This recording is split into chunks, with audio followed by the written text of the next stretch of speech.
حضرت رسول خدا صلی اللہ علیہ وآلہ وسلم کی 40 احادیث۔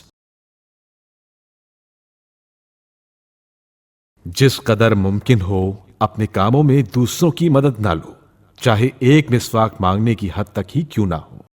ہم انبیاء مال و دولت جمع کرنے کے لیے مبعوث نہیں کیے گئے، بلکہ انفاق کے لیے مبعوث کیے گئے ہیں۔ جنت میں داخلہ ہر بد زبان اور فحش گو انسان پر حرام ہے۔ ہم گروہ انبیاء اس بات پر مامور ہیں کہ لوگوں کی عقلوں کے مطابق گفتگو کریں۔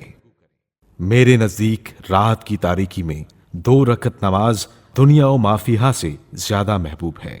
ہم گروہ انبیاء اور امنا اور اتقیاء دوسروں کو زحمت دینے سے بیزار ہیں۔ مومن کو پڑوسی کا خیال رکھے بغیر کھانا نہیں کھانا چاہیے۔ جو شخص بھی مومن مرد یا عورت کو ذلیل و رسوا کرے یا اس کو فقر و تنگدستی کی وجہ سے حقیر سمجھے، خداوند عالم روز قیامت اس کی تشہیر اور اس کے بعد اس کو رسوا کرے گا۔ جو شخص اپنے عمل کو خلوص کے ساتھ پے در پے 40 دن تک اپنے خدا کے لیے کرے تو خدا اس کے قلب سے حکمت و معرفت کے چشمے اس کی زبان پر جاری کر دیتا ہے۔ اے علی، قیامت کے دن 3 آنکھوں کے علاوہ ہر آنکھ گریا ہوگی۔ وہ آنکھ جو رات سے صبح تک راہ خدا میں جاگتی رہے، وہ آنکھ جو حرام سے بند رہے، وہ آنکھ جو خوف خدا سے آنسو بہاتی رہے۔ مجھے اللہ تعالیٰ کی طرف سے حکم ہوا ہے کہ اپنی قوم کو ڈراؤں اور کہوں کہ میرے گھروں میں سے کسی گھر میں داخل نہ ہونا، اس حالت میں کہ میرے بندوں میں سے کسی بندے کا حق تمہارے ذمے ہو۔ اس حالت میں اگر وہ نماز کے لیے کھڑا ہوگا تو میں اس پر لعنت کرتا رہوں گا جب تک کہ وہ حق اس کے مالک کو واپس نہ کر دے۔ اللہ تعالیٰ کا ایک فرشتہ ہے جو ہر رات بیت المقدس سے آواز بلند کرتا ہے۔ جو کوئی حرام کھاتا ہے خدا اس کا کوئی عمل قبول نہیں کرتا، خواہ واجب ہو یا مستحب۔ صرف پرہیزگاری کے ساتھ عمل قبول ہوتا ہے۔ اگر تم اس طرح نماز میں کھڑے رہو جیسے زمین میں گڑی ہوئی میخ، اور اس قدر روزہ رکھو کہ سوکھی ہوئی لکڑی کی طرح کمزور ہو جاؤ اور کمان کی طرح جھک جاؤ، پھر بھی اللہ تعالیٰ تم سے کوئی عمل قبول نہیں کرتا جب تک تمہارے پاس گناہوں سے باز رکھنے والا زہد و تقوی نہ ہو۔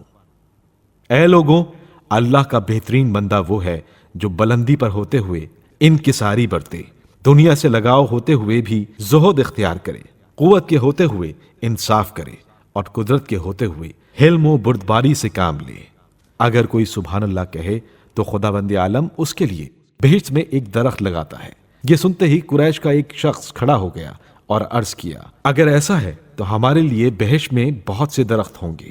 حضرت صلی اللہ علیہ وآلہ وسلم نے فرمایا، ہاں، لیکن اس چیز سے ڈرنا کہ تم یہاں سے اس کے لیے آگ بھیج کر کہیں سب کو راکھ میں تبدیل نہ کر دو۔ قیامت کے دن ایسی قومیں بھی ہوں گی جن کے نیک اعمال تہامہ کے پہاڑوں کی طرح وزنی ہوں گے، باوجود اس کے حکم ہوگا کہ انہیں آتش جہنم میں جھونک دیا جائے۔ کسی نے عرض کیا، یا رسول اللہ، کیا یہ لوگ نماز گزار تھے؟ فرمایا، ہاں، نماز پڑھتے تھے اور روزہ رکھتے تھے اور رات کا کچھ حصہ عبادت میں گزارتے تھے، لیکن جب بھی ان کو دنیا کی کوئی چیز ملتی اس پر بے تحاشا ٹوٹ پڑتے تھے۔ مومن ایک سوراخ سے 2 مرتبہ نہیں ڈسا جاتا۔ جس شخص کے اندر 4 خصلتیں ہوں وہ منافق ہے، اور اگر صرف کوئی ایک ہے تو پھر اس میں منافق کی ایک صفت ہے، یہاں تک کہ اس کو اپنے سے دور کر دے۔ گفتگو کرتے وقت جھوٹ بولے، وعدہ خلافی کرے، معاہدے کی خلاف ورزی کرے، جو اپنی دشمنی میں فسق و انحراف کو اپنا پیشہ بنا لے۔